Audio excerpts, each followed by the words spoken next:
무연고 장례식. 그런데 사람들이 몰려왔다. 그날 빈소에 기적이 일어났습니다.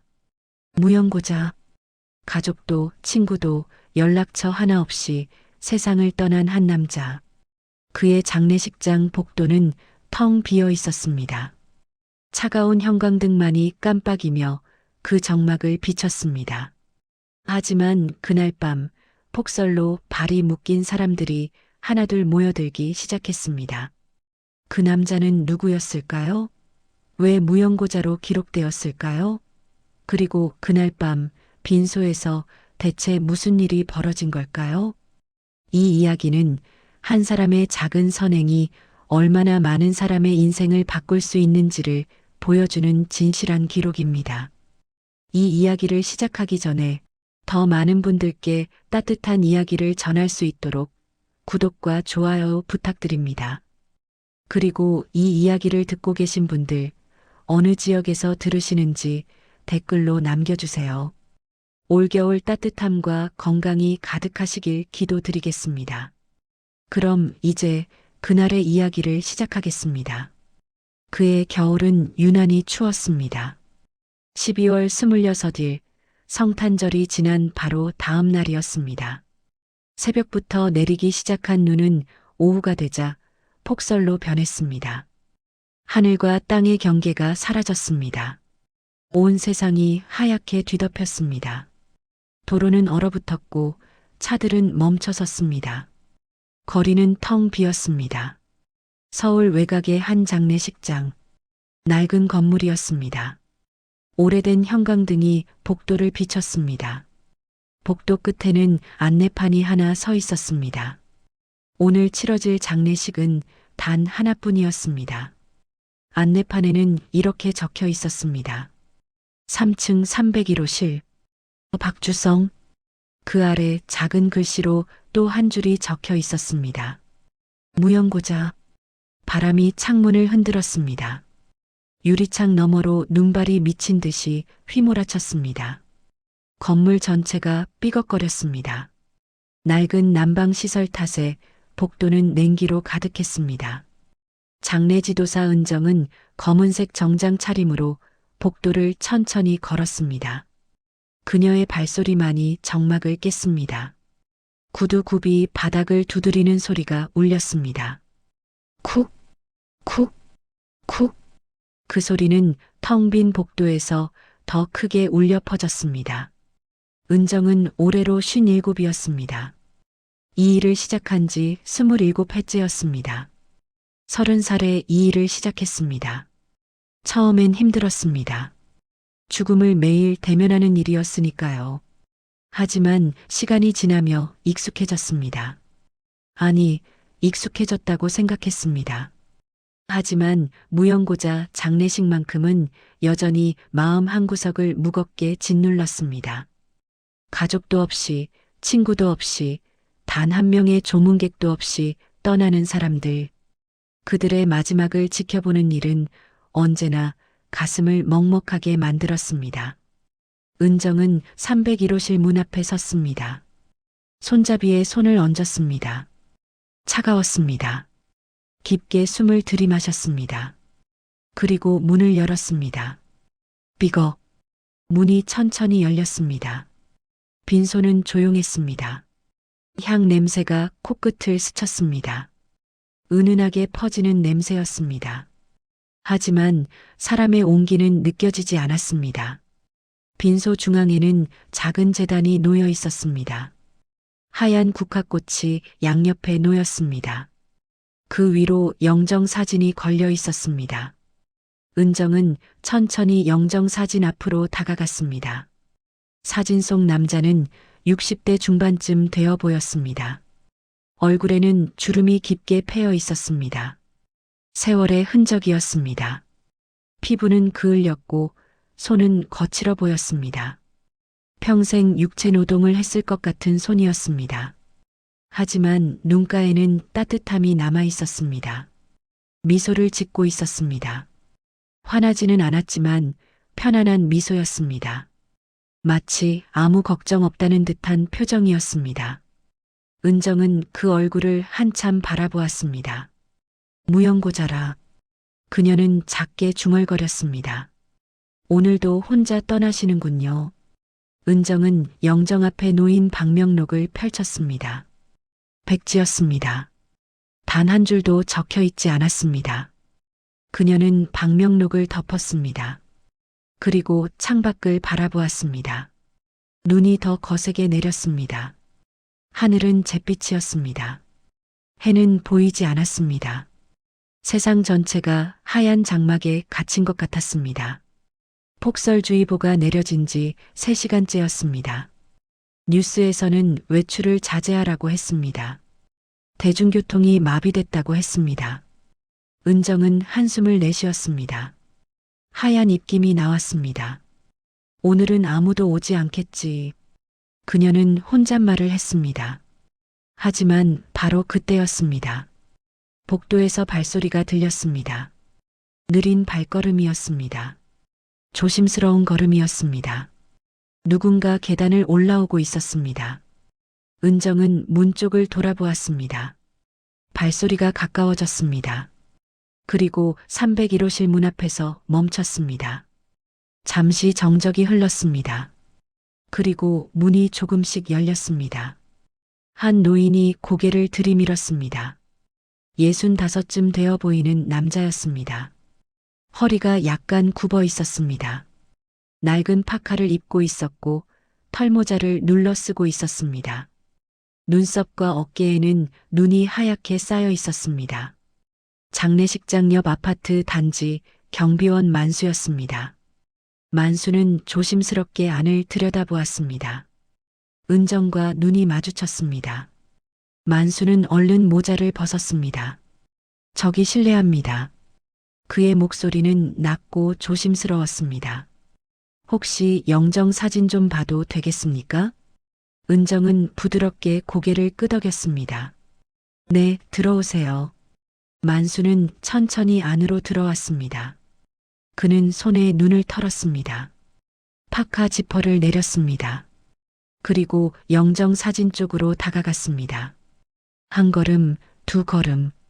그의 발걸음은 느렸습니다. 그리고 영정 사진 앞에 섰습니다. 만수는 사진을 보는 순간 멈춰 섰습니다. 그의 눈이 커졌습니다. 입술이 미세하게 떨렸습니다. 숨이 멎은 듯 했습니다. 얼굴이 점점 굳어갔습니다. 이 사람. 만수는 작게 중얼거렸습니다. 어디서 봤더라. 너무 익숙한데. 그는 사진을 뚫어져라 쳐다보았습니다. 눈을 깜빡이지 않았습니다. 기억을 더듬는 듯 했습니다. 분명히 봤어. 이 얼굴. 그의 목소리는 떨렸습니다.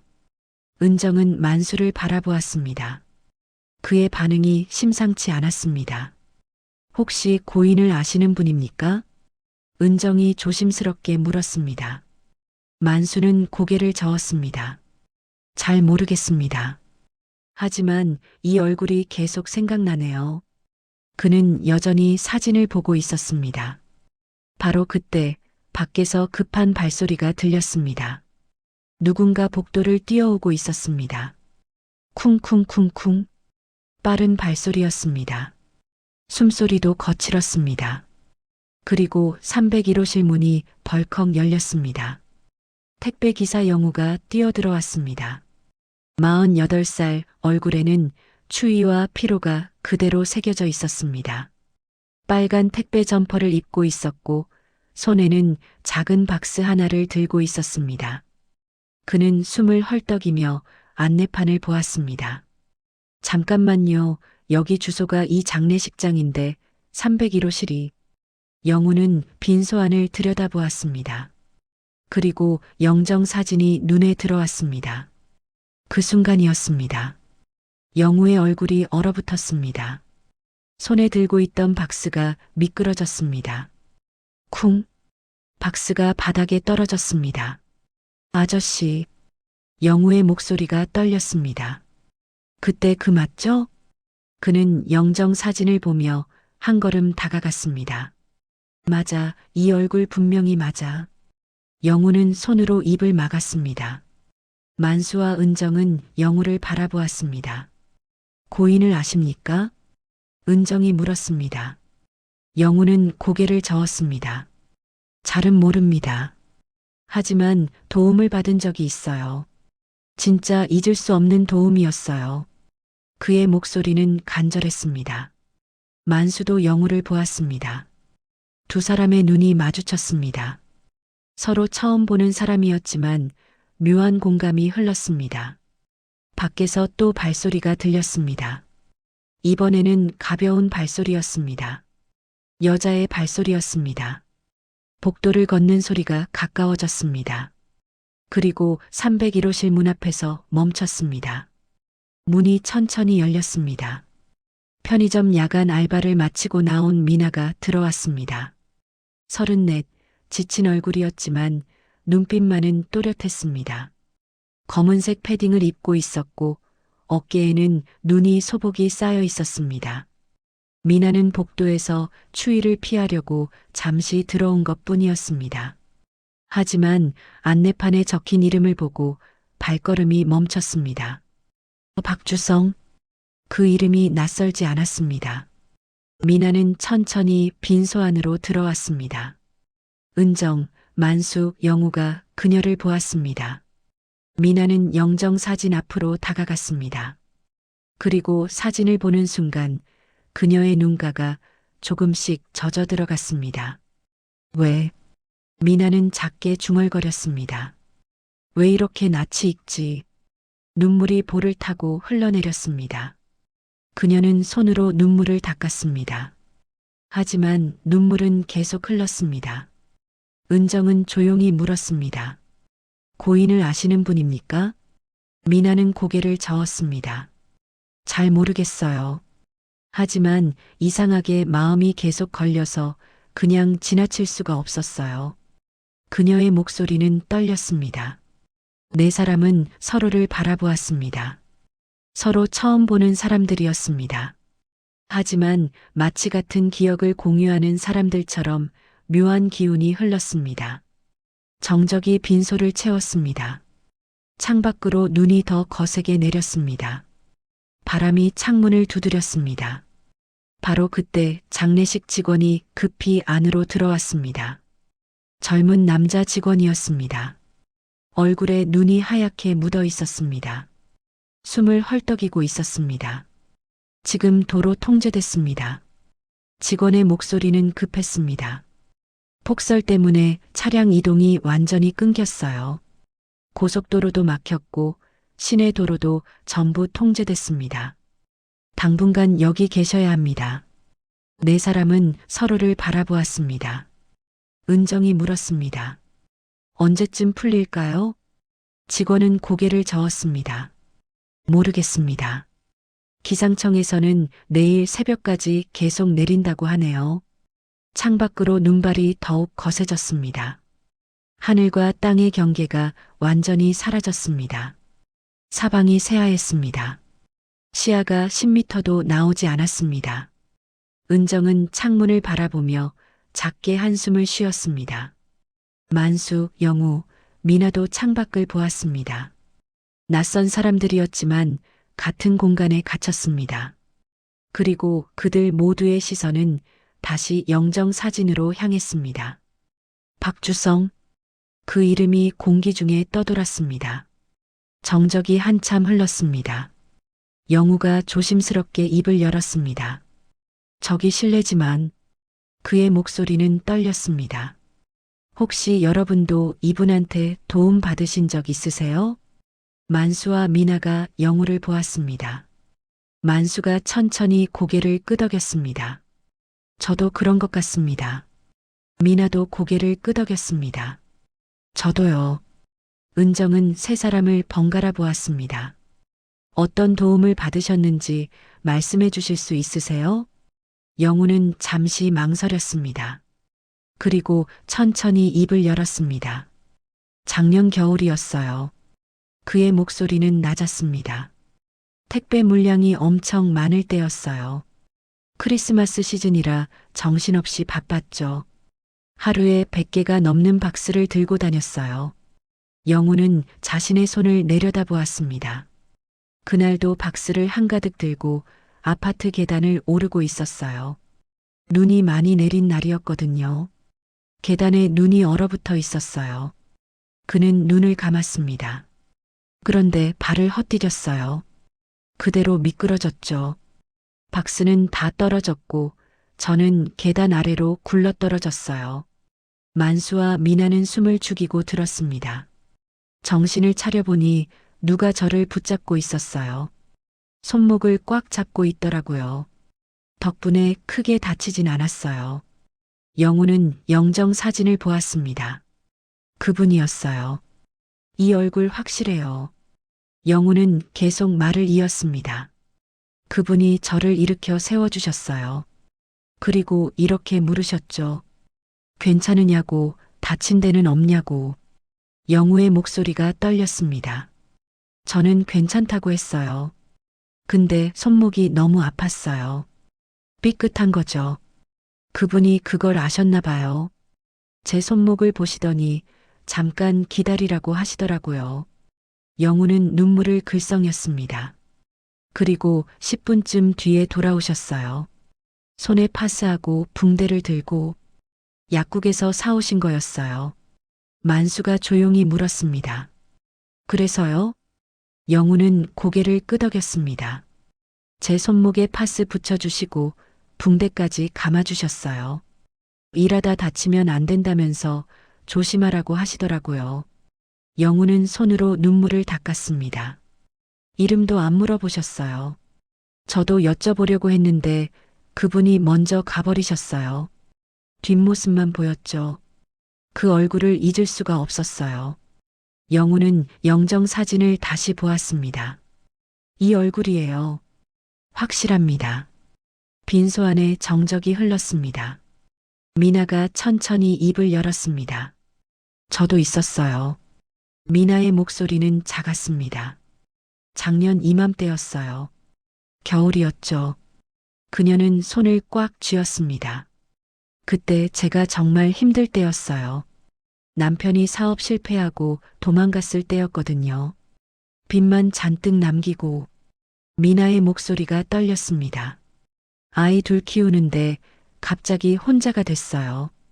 편의점 야간 알바 시작했죠. 낮에는 다른 일하고 밤에는 편의점에서 일했어요. 그녀는 눈물을 닦았습니다. 그날 밤도 야간 근무를 마치고 나왔어요. 새벽 2시쯤이었을 거예요. 추웠어요.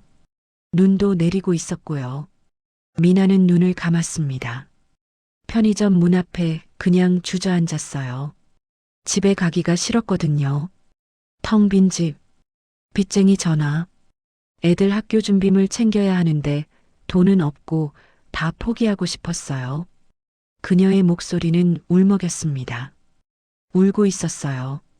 한참 울었어요. 그런데 미나는 영정 사진을 보았습니다. 누가 제 어깨에 담요를 덮어주더라고요. 미나는 계속 말을 이었습니다. 깜짝 놀라서 돌아봤어요. 한 아저씨가 서 계셨어요. 나이 드신 분이었어요. 그녀는 눈물을 닦았습니다. 아무 말도 안 하셨어요. 그냥 담요를 덮어주시고 따뜻한 차 한 캔을 제 옆에 놓으셨어요. 그리고 가버리셨어요. 미나의 목소리는 떨렸습니다. 고맙다는 말도 못했어요. 돌아보니 뒷모습만 보였죠. 눈 속으로 걸어가시더라고요. 그녀는 영정 사진을 보았습니다. 그날 그 담요가 아니었으면 저 아마 죽었을 거예요. 진짜로. 그 담요 덮고 한참 울었어요. 그리고 다시 일어날 수 있었어요. 미나는 손으로 얼굴을 가렸습니다. 이 얼굴 맞아요. 그분이에요. 만수도 천천히 고개를 들었습니다. 저도 말씀드릴 게 있습니다. 만수의 목소리는 낮고 무거웠습니다. 작년 봄이었습니다. 그는 영정 사진을 보며 말했습니다. 저는 경비 일을 한 지 오래됐어요. 10년 넘었죠. 월급이 많진 않지만 그래도 혼자 먹고 살기엔 괜찮았어요. 만수는 잠시 말을 멈췄습니다. 그런데 작년에 큰 수술을 했어요. 맹장이 터져서 응급실에 실려갔죠. 수술비가 많이 나왔어요. 그는 고개를 숙였습니다. 월급으로는 감당이 안 됐어요. 그래서 집세를 밀렸죠. 한 달, 두 달 집주인이 난리였어요. 당장 나가라고. 만수는 눈을 감았으니 끄심 계속 이어서 써줘다. 어디 갈 데도 없었어요. 나이도 많은데 누가 방을 빌려주겠어요. 정말 막막했습니다. 그는 영정 사진을 보았습니다. 그런데 어느 날 집주인한테 전화가 왔어요. 갑자기 태도가 달라졌더라고요. 한 달만 더 기다려주겠다고. 만수의 목소리가 떨렸습니다. 나중에 알았어요. 어떤 남자분이 집주인을 찾아가셨대요. 제가 성실하게 사는 사람이라고 조금만 기다려달라고 사정하셨대요. 만수는 계속 말했습니다. 집주인이 그러더라고요. 그 남자분이 정말 간절하게 부탁했대요. 본인이 보증을 서겠다고까지 하셨대요. 만수는 눈물을 글썽였습니다. 저는 그분이 누군지 몰랐어요. 집주인한테 물어봤죠. 어떻게 생긴 분이냐고. 그는 영정 사진을 가리켰습니다. 60대쯤 되신 분이고 얼굴에 주름이 많고 눈빛이 따뜻한 사람이었대요. 이 얼굴과 똑같습니다. 만수는 주먹을 쥐었습니다. 그분 덕분에 집을 지킬 수 있었어요. 한 달 뒤에 월급 받아서 집세 다 갚았죠. 그분을 찾으려고 했어요. 고맙다는 말이라도 하고 싶었어요. 그는 고개를 저었습니다. 하지만 찾을 수가 없었어요. 이름도 모르고 어디 사는지도 모르니까 그냥 마음속으로만 감사했죠. 만수는 영정 사진을 보며 눈물을 흘렸습니다. 이 얼굴 평생 잊을 수 없습니다. 은정은 세 사람의 이야기를 조용히 듣고 있었습니다. 그녀의 눈에도 눈물이 맺혔습니다. 그녀는 잠시 생각했습니다. 그리고 천천히 입을 열었습니다. 잠시 기다려주세요. 제가 고인의 기록을 다시 확인해 보겠습니다. 은정은 빈소를 나가 장례식 사무실로 향했습니다.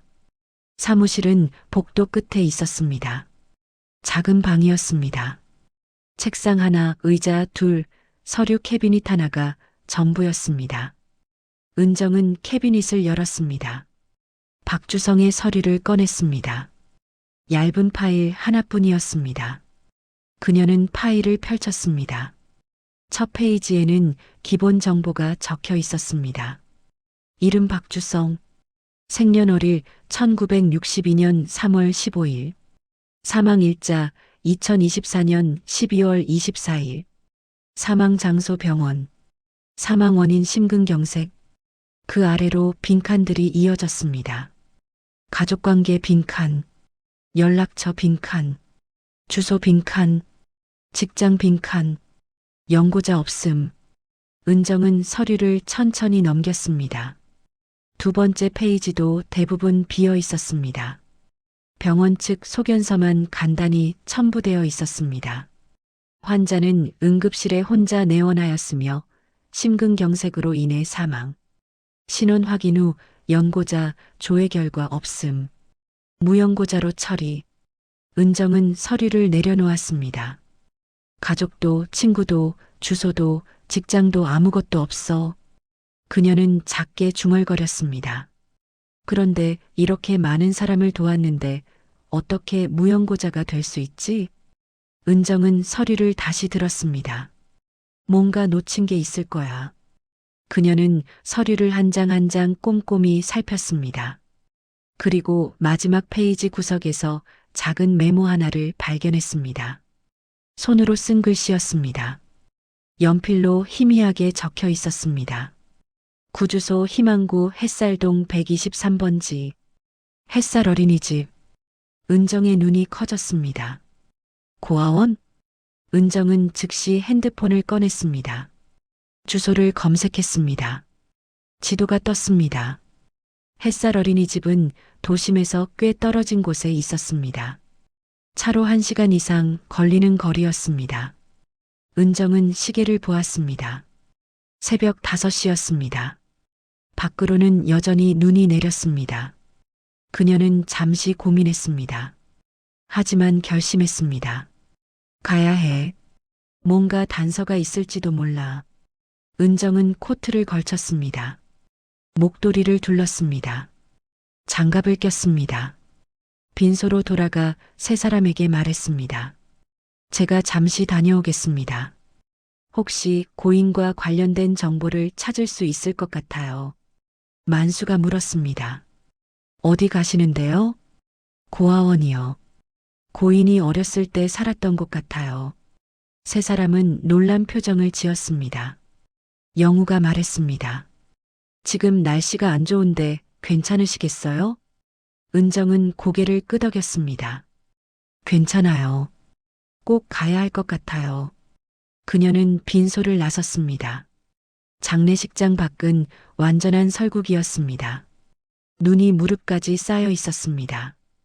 바람이 매서웠습니다. 하늘은 여전히 잿빛이었습니다. 은정은 눈을 헤치며 걸었습니다. 길 위에는 차가 거의 없었습니다. 도로는 얼어붙어 있었습니다. 택시 정류장으로 갔습니다. 다행히 택시 한 대가 서 있었습니다. 은정은 택시에 올라탔습니다. 기사는 50대 중반의 남자였습니다. 어디 가세요? 희망구 햇살동 123번지요. 햇살 어린이집이요. 기사는 고개를 저었습니다. 지금 도로 상황이 안 좋은데요. 거기까지 가려면 1시간은 넘게 걸릴 거예요. 은정은 간절한 눈빛으로 말했습니다. 꼭 가야 합니다. 부탁드려요. 기사는 은정의 얼굴을 보았습니다. 그리고 고개를 끄덕였습니다. 알겠습니다. 출발하겠습니다. 택시는 천천히 움직이기 시작했습니다.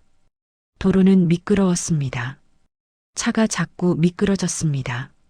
기사는 조심스럽게 운전했습니다. 은정은 창밖을 바라보았습니다. 온 세상이 하였습니다. 건물도 나무도 길도 모두 눈에 덮여 있었습니다.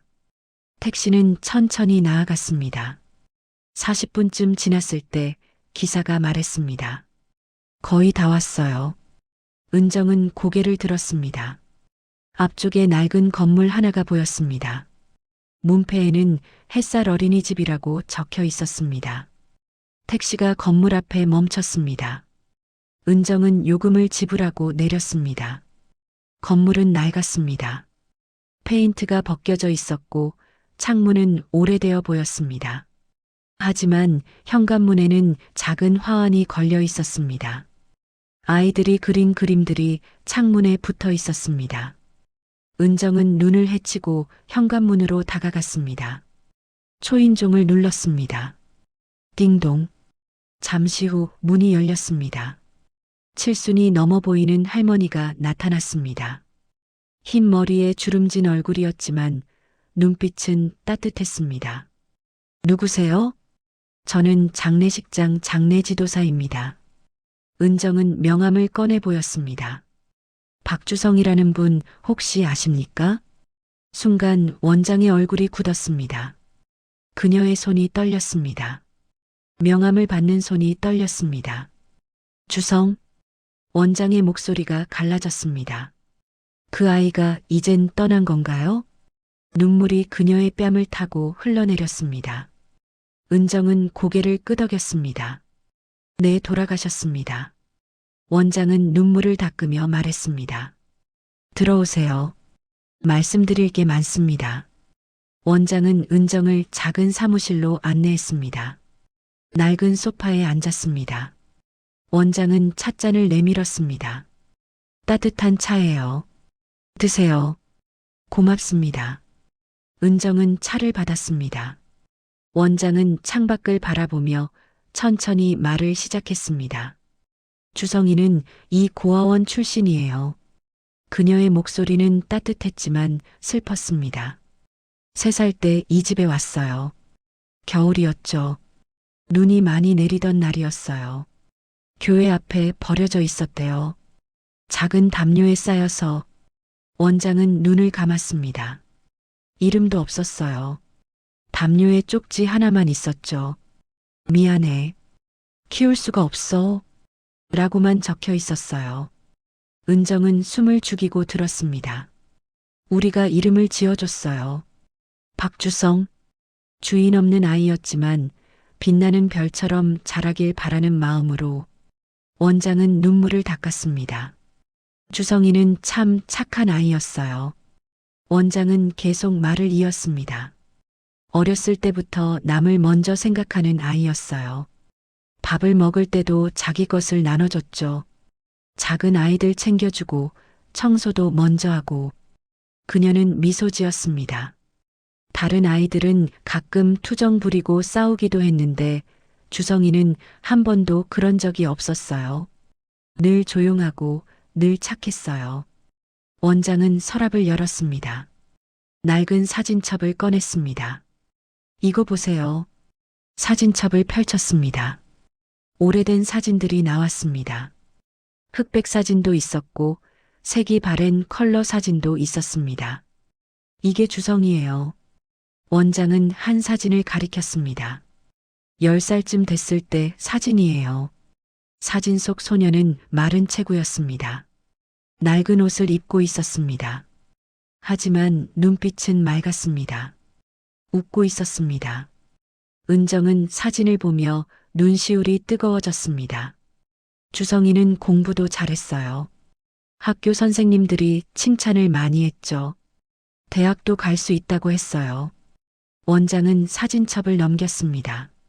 하지만 주성이는 15살에 이 집을 나갔어요. 은정이 물었습니다. 왜요? 원장은 한숨을 쉬었습니다. 스스로 살겠다고 했어요. 이 집에 부담이 되기 싫다고, 자기가 나가서 일하겠다고. 그녀는 눈물을 닦았습니다. 말렸어요. 학교 마치고 나가도 늦지 않다고. 하지만 주성이는 고집이 셌어요. 결국 보내줄 수밖에 없었죠. 원장은 창밖을 보았습니다. 15살 소년이 큰 가방 하나 메고 나갔어요. 뒤도 안 돌아보고 저는 한참을 울었어요. 은정도 눈물을 글썽였습니다. 그 뒤로는요? 원장은 고개를 끄덕였습니다. 연락이 끊겼어요. 몇 년 동안 어디서 뭘 하는지 몰랐죠. 그녀는 잠시 말을 멈췄습니다. 그런데 5년쯤 지난 어느 겨울 택배가 왔어요. 원장은 미소 지었습니다. 상자가 큰 게 여러 개 왔어요. 열어보니 연탄이었어요. 100장이 넘었죠. 그리고 아이들 겨울옷, 장갑, 목도리도 들어 있었어요. 은정은 숨을 죽였습니다. 이름은 안 적혀 있었어요. 하지만 알았죠. 주성이가 보낸 거라는 걸. 원장은 눈물을 흘렸습니다. 그 뒤로 매년 겨울이면 택배가 왔어요. 연탄, 쌀, 김치, 아이들 옷 늘 익명이었어요. 하지만 상자 안에 가끔 쪽지가 있었어요. 그녀는 서랍을 열었습니다. 작은 쪽지들을 꺼냈습니다. 은정에게 보여줬습니다. 쪽지에는 이렇게 적혀 있었습니다. 아이들 따뜻하게 겨울 보내세요. 마이너스 주성. 원장님 건강하세요. 마이너스 주성. 올해도 감사했습니다. 마이너스 주성. 손글씨였습니다. 삐뚤빼뚤했지만 정성이 담겨 있었습니다. 은정은 쪽지를 보며 눈물을 흘렸습니다. 원장은 봉투 하나를 더 꺼냈습니다. 이게 주성이가 마지막으로 보낸 편지예요. 작년 겨울에 받았어요. 은정은 봉투를 받았습니다. 펼쳤습니다. 편지였습니다. 손글씨로 빼곡히 적혀 있었습니다. 은정은 소리내어 읽었습니다. 원장님, 저 이제 몸이 많이 안 좋아요. 병원 가기는 싫고요. 그냥 이대로 살다 가려고요. 제가 살면서 행복했던 건 남 도와줄 때였어요. 가진 건 없었지만 누군가에게 도움이 될 수 있다는 게 기뻤어요. 제 인생 후회 없어요. 원장님 덕분에 사람답게 살 수 있었어요. 아이들 잘 보살펴 주세요. 항상 감사했습니다. 박주성 올림.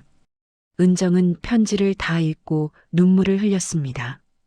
원장도 눈물을 닦으며 말했습니다. 이 편지를 받고 주성이를 찾으려고 했어요. 하지만 주소도 없고 연락처도 없었죠. 그냥 기도만 했어요. 부디 건강하시길. 그녀는 하늘을 보았습니다. 이제 떠났군요. 은정은 원장에게 고개를 숙였습니다. 고맙습니다. 덕분에 고인에 대해 알 수 있었어요. 원장이 물었습니다. 장례식은 언제예요? 모레 발인 예정입니다. 와주실 수 있으세요? 원장은 고개를 끄덕였습니다. 당연하죠. 제가 꼭 가야죠. 주성이 마지막 가는 길 제가 지켜봐야죠. 은정은 다시 택시를 타고 장례식장으로 돌아왔습니다. 눈은 조금 약해졌습니다. 하지만 여전히 내리고 있었습니다. 장례식장에 도착했을 때는 오전 9시였습니다. 은정은 빈소로 향했습니다. 빈소 문을 열었습니다. 만수, 영우, 미나는 여전히 그곳에 있었습니다. 영정 앞에 앉아 있었습니다. 장례식 직원도 와 있었습니다. 직원이 은정을 보며 말했습니다. 규정상 오늘 안에 처리해야 합니다. 무연고자는 오래 둘 수 없어요. 은정의 얼굴이 굳었습니다. 그녀는 단호하게 말했습니다. 절차 중단합니다. 직원이 놀란 표정을 지었습니다. 뭐라고요? 은정은 영정 사진을 보았습니다. 이분 절대 혼자 떠나시면 안 돼요. 무연고자가 아니에요. 직원이 말했습니다. 하지만 서류에는 은정은 직원의 말을 끊었습니다. 서류가 전부가 아니에요. 이분은 수많은 사람의 가족이었어요. 만수, 영우, 미나가 은정을 보았습니다. 은정은 세 사람에게 말했습니다. 우리 이분을 제대로 보내드려요. 알리는 거예요. 이분이 얼마나 좋은 사람이었는지. 영우가 먼저 일어났습니다. 어떻게 하면 되죠? 은정이 말했습니다. 아는 사람들에게 연락해 보세요. 이분한테 도움받은 사람이 있을 거예요. 영우는 핸드폰을 꺼냈습니다. 택배기사 동료들에게 전화를 걸었습니다. 여보세요? 나야. 부탁 하나만 들어줘. 장례식장으로 와줄 수 있어? 은혜 갚아야 될 분이 계셔. 미나도 핸드폰을 꺼냈습니다.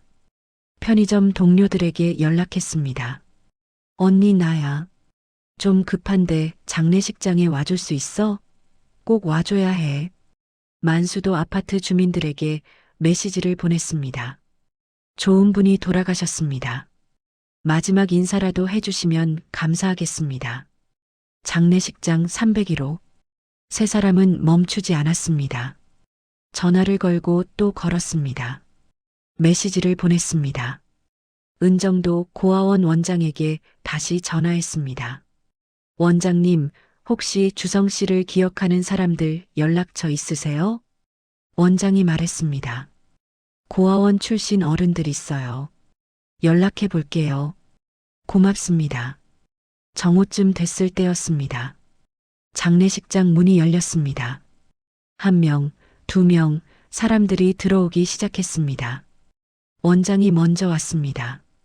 그 뒤로 고아원 출신 어른들이 줄지어 들어왔습니다. 20명이 넘었습니다. 그들은 모두 영정 앞에서 멈춰 섰습니다. 한 중년 남자가 눈물을 흘리며 말했습니다. 주성 형 이렇게 가시면 안 되는데. 한 여자도 고개를 숙였습니다. 오빠 정말 고마웠어요. 택배 기사들도 왔습니다. 영우의 동료 5명이 함께 왔습니다. 그들은 영정 앞에 절을 올렸습니다. 편의점 알바생들도 왔습니다. 미나의 동료 3이 왔습니다. 아파트 주민들도 하나둘 모여들었습니다. 만수가 일하는 아파트 주민 10여 명이 왔습니다.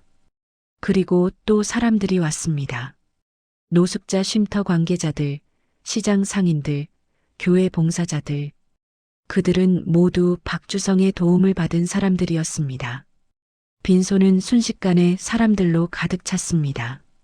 사람들은 차례로 영정 앞에 섰습니다. 한 중년 남자가 말했습니다. 저 작년에 사업 망했을 때 이분이 밥 사주셨어요. 말도 없이 그냥 밥값만 내고 가셨죠. 덕분에 그날 하루 버텼어요. 한 할머니도 손을 모았습니다. 겨울마다 연탄 갖다 주신 분이에요. 이름도 안 남기고 저희 할배가 아파서 추우면 안 되는데 덕분에 따뜻하게 겨울 났어요. 한 청년이 고개를 숙였습니다. 대학 등록금 도와주셨어요. 100만 원을 봉투에 넣어서 주시더라고요. 나중에 갚으러 찾았는데 이사 가셨더라고요. 덕분에 졸업했습니다. 한 아주머니도 눈물을 흘렸습니다. 제 딸이 교통사고 났을 때 병원비를 익명으로 보내주신 분이에요. 나중에 CCTV 보고 알았어요. 이 얼굴이었어요. 사람들의 이야기는 끝없이 이어졌습니다. 모두가 박주성의 도움을 받았습니다. 모두가 그를 기억했습니다. 은정은 사람들을 바라보았습니다. 빈소는 이제 더 이상 빈소가 아니었습니다. 따뜻한 온기로 가득했습니다. 향 냄새 대신 사람들의 진심이 자리했습니다. 한 어른이 영정 앞에서 말했습니다. 그 아이 아니, 그분은 우리 모심이어서 써저드의 가족이었어요. 사람들은 고개를 끄덕였습니다. 눈물을 닦았습니다. 원장이 작은 USB를 꺼냈습니다. 고아원 아이들이 만든 영상이에요. 보여드려도 될까요? 은정은 고개를 끄덕였습니다. 네, 보여주세요. 원장은 USB를 노트북에 꽂았습니다. 영상이 재생됐습니다. 화면에 아이들의 얼굴이 나타났습니다. 10명 남짓한 아이들이 카메라를 보며 말했습니다. 박주성 삼촌 고마워요. 우리 따뜻하게 겨울 보냈어요. 삼촌이 보내주신 장갑 정말 따뜻해요. 연탄 덕분에 안 추웠어요. 삼촌 보고 싶어요. 사랑해요. 잊지 않을게요. 아이들의 목소리는 맑았습니다. 순수했습니다. 영상 마지막에 아이들이 함께 말했습니다. 삼촌, 우리 계속 기억할게요. 고마워요. 영상이 끝났습니다. 빈소 안은 울음바다가 되었습니다. 사람들은 손으로 얼굴을 가렸습니다. 눈물을 흘렸습니다. 은정도 눈물을 닦았습니다. 장례식 직원도 눈가가 붉어졌습니다. 직원이 조용히 다가왔습니다. 그는 서류를 들고 있었습니다. 죄송합니다. 그의 목소리는 떨렸습니다. 규정을 더 이상 적용할 수 없을 것 같습니다. 그는 고개를 숙였습니다. 이렇게 많은 분이 오실 줄 몰랐습니다. 장례 절차 정상적으로 진행하겠습니다. 제가 잘못 생각했습니다. 은정은 고개를 끄덕였습니다. 고맙습니다. 그녀는 영정 앞에 섰습니다. 사람들이 조용해졌습니다. 은정은 영정을 보며 말했습니다. 박주성님, 그녀의 목소리는 떨렸습니다. 이제 혼자가 아니세요. 이렇게 많은 분이 당신을 기억해요. 당신은 무용고자가 아니에요. 수많은 사람의 가족이에요. 눈물이 그녀의 뺨을 타고 흘렀습니다. 편히 가세요. 많은 사람이 당신을 영원히 기억할 겁니다. 사람들은 고개를 숙였습니다. 정적이 흘렀습니다. 그리고 한 사람 영정 앞에 절을 올렸습니다. 사흘 뒤 발인식이 치러졌습니다. 하늘은 맑았습니다. 폭설은 멈췄습니다. 햇빛이 눈 위로 쏟아졌습니다. 사람들이 다시 모였습니다. 100명이 넘었습니다. 영구차 앞에 꽃이 가득했습니다. 원장이 마지막 인사를 했습니다. 주성아, 이제 편히 쉬렴. 내가 도운 사람들이 모두 여기 있단다. 너는 혼자가 아니야. 우리 모두의 가족이야. 영구차가 천천히 출발했습니다. 사람들은 손을 흔들었습니다. 눈물을 흘렸습니다. 장례식이 끝난 뒤에도 사람들은 연락을 주고받았습니다. 만수, 영우, 미나는 정기적으로 만나기로 했습니다. 우리 박주성 씨 길이는 모임 만들어요. 영우의 제안이었습니다. 매달 한 번씩 만나서 누군가를 도와요. 그분처럼. 미나의 말이었습니다. 만수도 고개를 끄덕였습니다. 좋습니다. 그렇게 합시다. 1년이 흘렀습니다. 다시 겨울이 왔습니다. 은정은 장례식장 복도를 걸었습니다. 박주성의 사진을 액자에 넣어 사무실에 걸어두었습니다. 매일 아침 그 사진을 보았습니다. 오늘도 잘 부탁드려요. 그녀는 작게 속삭였습니다. 햇살 어린이집은 이제 후원자가 크게 늘었습니다. 박주성을 기억하는 사람들이 후원했습니다. 원장은 새로 지은 건물 앞에 작은 표지판을 세웠습니다. 박주성 기념관이라고 적혀 있었습니다. 아이들은 그 앞에서 매일 아침 인사했습니다. 주성 삼촌 안녕하세요. 맑은 목소리가 울려 퍼졌습니다. 만수는 아파트 경비실에 박주성의 사진을 붙여두었습니다. 주민들이 물어보면 이야기해줬습니다. 이분 덕분에 제가 살았어요. 영우는 택배차 안에 사진을 붙여두었습니다. 힘들 때마다 그 사진을 보았습니다. 미나는 편의점 카운터 옆에 작은 액자를 놓았습니다. 손님들이 물어보면 웃으며 말했습니다. 제 은인이에요. 다시 한겨울이 왔습니다. 눈이 내렸습니다. 하지만 이번엔 따뜻한 눈이었습니다. 사람들은 각자의 자리에서 살아갔습니다. 하지만 모두 한 사람을 기억했습니다. 박주성. 그는 혼자 떠났지만 혼자가 아니었습니다. 수많은 사람의 마음속에 살아 있었습니다. 겨울바람이 불었습니다. 하지만 그 바람은 차갑지 않았습니다. 따뜻했습니다. 누군가의 마음이 담긴 바람이었습니다. 장례식장 창문 너머로 햇빛이 내렸습니다. 은정은 창밖을 바라보며 작게 중얼거렸습니다. 고맙습니다, 박주성 씨. 당신 덕분에 우리 모두 따뜻해졌어요. 당신은 무용고자가 아니었어요. 영원한 가족이었어요. 눈이 조용히 내렸습니다. 세상은 하였습니다. 하지만 그 하얀 세상 속에 따뜻한 마음들이 살아 숨쉬고 있었습니다. 박주성이라는 이름은 이제 무용고자가 아니었습니다. 영원한 가족이었습니다. 수많은 사람의 기억 속에서 그는 여전히 살아 있었습니다. 그렇게 겨울은 따뜻하게 흘러갔습니다. 오늘 이야기 함께 해주셔서 고맙습니다. 여러분의 하루가 조금이라도 따뜻해졌다면 구독과 좋아요로 마음을 전해주세요. 그리고 듣고 계신 곳이 어디신지 댓글로 남겨주시면 제가 그 지역을 향해 건강과 행복을 기도드리겠습니다. 늘 건강하시고 당신의 겨울에 따뜻함이 함께 하시길 바랍니다.